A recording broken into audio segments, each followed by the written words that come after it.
نحمدہ و نصلی علی رسول الکریم اما بعد فاعوذ باللہ السمیع العلیم من الشیطان الرجیم بسم اللہ الرحمن الرحیم۔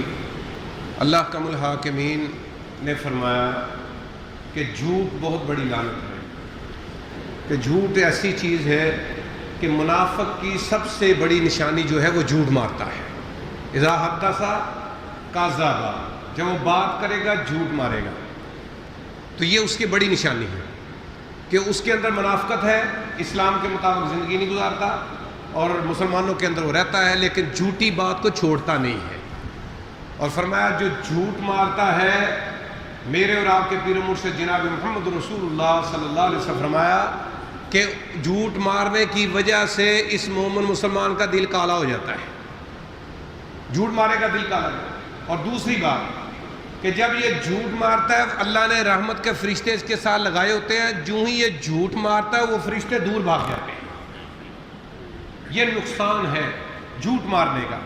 تو میرے بھائیوں، پیارے دوستوں، بزرگوں، جھوٹ بہت بڑی لعنت ہے، جھوٹ سے ہمیں بچنا چاہیے، کیونکہ رسول اللہ صلی اللہ علیہ وسلم آج ہم روزے رکھ رہے ہیں تو روزوں کے ساتھ چل رہے ہیں کہ روزے جو ہیں یہ اللہ کے ہاں قابل قبول ہو جائے۔ کیا ہو جائے؟ کہ قبول ہو جائے۔ ہم نے بھوک پیاس کو کاٹا اور اچھی اچھی چیزوں کو ہم نے نظر انداز کیا، پیاس کو قریب نہیں آنے دیا، پاس فریج بھی پڑی ہے، ٹھنڈا پانی بھی ہے اور چیزیں بھی ہیں دیگر، لیکن ہم ان کو ہاتھ نہیں لگا رہے کہ اللہ کا روزہ رکھا ہوا ہم نے۔ لیکن اس کے ساتھ ساتھ ہم اگر جھوٹ مارتے جائیں گے کاروبار کے اندر، رشتہ داروں کے اندر معاملہ، تو وہ روزے کا کوئی فائدہ نہیں ہے۔ یہ بہت بڑا نقطہ ہے آج اس کے اندر۔ یہ کاروباری معیشت، آپ دکانیں کھلی ہیں، جو بھی کاروباری چل رہی ہیں ان کے اندر کتنا جھوٹ چل رہا ہے، کیسے چل رہا ہے، اور وہ اسی انداز سے اپنا سلسلہ چلائے جا رہے ہیں۔ اور یہ سمجھو کہ اپنی بدبختی والی بات ہے۔ کوئی بھی ہو، جھوٹ کے حوالے سے جھوٹ کا سہارا لے کر اپنی زندگی کو بسر کرنے کی کوشش کرے گا، وہ اس کی کامیابی نہیں ہے۔ اللہ مہربان ہے، یہ یاد رکھنا، اللہ بڑا مہربان ہے۔ اللہ کم الحاکمین نے جو تمہارا رزق تمہاری پیدائش کے وقت ماں کے پیٹ کے اندر لکھ دیا نا، اللہ رب العزت نے وہ تم کو دے ہی دینا ہے، اللہ نے وہ دے دینا ہے۔ اب اس کو خراب کرنا جو ہے نا، یہ ہمارا انسانوں کا کام ہے کہ اس کو ہم جھوٹ مار کے خراب کر لیتے۔ رزق قسمت کا وہ لکھا ہوا تھا، وہ ملنا ہی ملنا تھا، اب اس کے اندر یہ چیزیں آتی ہیں۔ میں رزق کے حوالے سے بات کرتا ہوں، جھوٹ مار کر انسان رزق کماتا ہے۔ تو اسی طریقے سے حضرت علی رضی اللہ تعالیٰ عنہ اپنے دور کے اندر ایک گھوڑے کو نماز کے لیے مسجد کے پاس رکے اور گھوڑے کو باہر باندھ دیا۔ ایک آدمی کو، عرابی کو کہا کہ اس کا خیال رکھنا، میں نماز پڑھ کے آتا ہوں۔ اللہ اکبر۔ وہ پاس کھڑا ہو گیا۔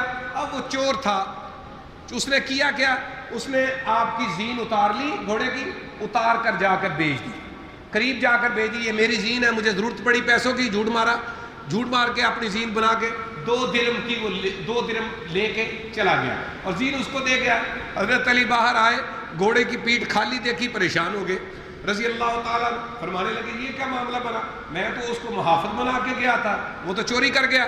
اللہ ایسا نہیں، آپ نے خیر خاموشی کے ساتھ کسی کو بتایا نہیں تو، اور نیت یہ کی تھی، حضرت علی رضی اللہ تعالیٰ فرماتے ہیں نیت میں نے یہ کی تھی کہ جب میں باہر نکلوں گا تو اس کی مزدوری اس کو ادا کروں گا، تو میں مزدوری 2 درم میں نے ذہن میں رکھا ہوا تھا کہ میں باہر نکلوں گا تو اس کو مزدوری 2 درم دے دوں گا۔ لیکن کیا ہوا، آپ وہاں تلاش کرتے کرتے لوگوں سے پوچھتے ہوئے دکان پہ پہنچے، وہاں گئے زینوں والی دکان کے اوپر، فرمایا مجھے ایک زین چاہیے، فرمایا یہ ابھی ایک شخص بیچ کے گیا ہے تو 2 درم کی میں نے خریدی ہے۔ اللہ اکبر، 2 درم کی میں نے یہ خریدی ہے، تو آپ مجھے 2 درم ہی دے دیں تو لے لے۔ تو آپ نے اپنی زین کو پہچان لیا، یہ تو میری ہے، یہ تو میری ہے۔ اللہ، لیکن آپ نے اس کو بولا نہیں، اس کو 2 درم دی ہے، وہ لے لی اور ذہن میں سوچنے لگے کہ دیکھو اب میں نے اس کو حلال دینا تھا، یہ جھوٹ مار کے چوری کر کے حرام کر کے چلا گیا۔ اللہ اکبر۔ اب نیکیاں بھی ملے 2 درم ہی، لیکن حرام کے ملے، جھوٹ کے ساتھ اس نے اکٹھے کر لیے، چوری کے ساتھ اکٹھے کر لیے۔ اگر وہ تھوڑا سا صبر کرتا، انتظار کرتا، کھڑا رہتا، اللہ اکبر، تو حضرت علی رضی اللہ تعالیٰ کہتے ہیں میں نے نیت کی ہوئی تھی کہ میں نے 2 درم اس کو دینے۔ یہ میرا کہنے کا مقصد یہ ہے کہ انسان جھوٹ مار مار کے مال اکٹھا کرتا ہے کہ میں یہ بات نہیں کروں گا تو میری یہ بکری نہیں ہوگی، میں یہ بات کروں گا، یہ نہیں کروں گا تو میرا یہ کام نہیں ہوگا۔ اللہ حکم نا، اللہ انتظار کروا رہا ہوتا ہے۔ جو تمہاری قسمت میں، مقدر میں رب کائنات نے چیز لکھی ہوئی ہے وہ تم کو مل کے رہنی ہے۔ اور رزق رب کائنات جو تمہارے ماں کے پیٹ کے اندر 4 ماہ کے تھے جب اللہ نے رزق لکھ دیا، اب اس رزق کو اکٹھا کرنے کے لیے ہم دن بھر کاروباری انداز اپناتے ہیں، جھوٹ کے اوپر مبنی کرتے ہیں، سارا سودی نظام چلاتے ہیں، سود کے اوپر اسلام گورنمنٹ نے بھی سلسلے چلا دیے، اللہ اکبر، کہ لوگ گر رہے ہیں، تجارتیں گر رہی ہیں، کاروبار گر رہے ہیں، اللہ اکبر، لہذا ہم گورنمنٹ جو ہے بینکوں کی طرف سے 5% پر 3% پر سود دینے پہ پیسہ دینے کے لیے تیار ہے، سود کے اوپر، اللہ مطلب ساری امت کو سود کے اوپر لگا دے، اللہ کے ساتھ جنگ کے اوپر لگا دو تاکہ کسی لحاظ سے اس کاروبار میں اس کام کے اندر برکت نہ رہے، آپس میں بامی دستوں گرے بل لڑتے نہیں ہیں، جھگڑتے نہیں، ایسا نہیں ہونا چاہیے۔ اللہ پہ بھروسہ کر کے، اللہ پہ اعتماد کر کے انسان جب اپنی زندگی لے کے چلتا ہے، سچی زبان، ہم تو اس نبی کے امتی ہیں جن کا نام ہی صادق و امین تھا، جن کا نام ہی صادق و امین، رب کائنات نے ان کو سچی زبان کے ساتھ بھیجا، اور صحابہ کرام بھی جو آپ کے ساتھ جڑے نا، لوگ کہتے باتیں کرتے طرح یہ جھوٹ مارتا ہے، غلط بیانی کرتا ہے، یہ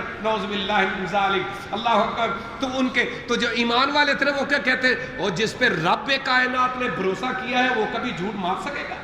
وہ کبھی جھوٹ نہیں مارے گا، اس کی زبان سچی ہے، وہ سچی بات کرتا ہے، لہذا اس کی سچی بات پر، سچی زبان پر ہم آمین کہہ کر اس کے پیچھے لگتے ہیں۔ آج بھی میرے بھائیوں، دوستوں، بزرگوں، جو انسان سچی زبان استعمال کرے گا، سچی بات کرے گا، سچے راستے پر چلے گا، سچوں کا ساتھ دے گا، انشاءاللہ العزیز دنیا کے اندر بھی ذلیل نہیں ہوگا اور آخرت میں بھی وہ ذلیل نہیں ہوگا، کیونکہ سچی زبان کے ساتھ میرے اور آپ کے پیر و مرشد جناب محمد رسول اللہ صلی اللہ علیہ وسلم دین لے کے چلے، جھوٹ نہیں تھا، اس میں ملاوٹ نہیں تھی، رب کعبہ کی قسم، اللہ نے ان کو وہ کامیابیاں دی، ان کو وہ مقام دیے، وہ مرتبے دیے۔ آج ہم بھی نبی کی امت بن کے، نبی علیہ الصلوۃ والسلام کے طریقہ کار پر سچی زندگی لے کر، سچی زبان لے کر، سچی بات لے کر، سچوں کا ساتھ لے کر جب زندگی کو لے کر چلیں گے، انشاءاللہ العزیز دنیا کے اندر بھی کامیابی، آخرت کے اندر بھی کامیابی۔ آج ہم مومن مسلمان دنیا کے اندر تباہ و برباد ہیں، وجہ صرف یہی ہے، یقین کرو یہی وجہ ہے کہ ہم نے جھوٹ کا سہارا لے کر اپنی معیشت کو سنبھالا دینے کی کوشش کی، اپنے کاروباروں کو چلانے کی کوشش کی، جس کی وجہ سے وہ جھوٹ ہمارا ساتھ نہیں، اللہ رب العزت جو ہمارا ساتھ نہیں دے رہا جھوٹ کی وجہ سے، جس کی وجہ سے آج مسلموں ذلیل خوار ہے۔ اللہ کم الحاکمین ہمیں ہمیشہ ہمیشہ سچ بولنے کی اور سچے راستے اختیار کرنے کی توفیق عطا فرمائے۔ وآخر دعوانا الحمدللہ رب العالمین۔